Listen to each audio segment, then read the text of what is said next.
Imagine vidas dilaceradas por uma explosão, um baque que joga tudo pro alto, mas que traz a chance de montar algo novo com os pedaços.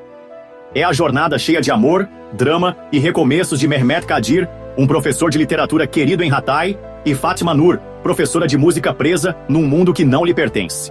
Eles se apaixonam, enfrentam um pai autoritário, obstáculos culturais e uma mudança turbulenta de cidade.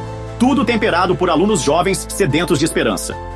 A explosão? Não apenas um acidente. É o estopim de uma reconstrução emocional e social, onde cada cena floresce com sensibilidade e tensão.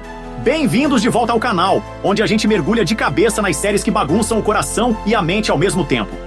Imagina só, uma explosão que não destrói tudo, mas sim reacende vidas como se fosse um foguete de fogos de artifício no Ano Novo.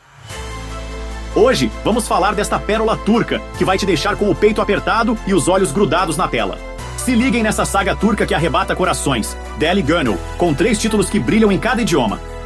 Em português, Coração Louco, em espanhol, Corazón Louco e em inglês, Crazy Heart.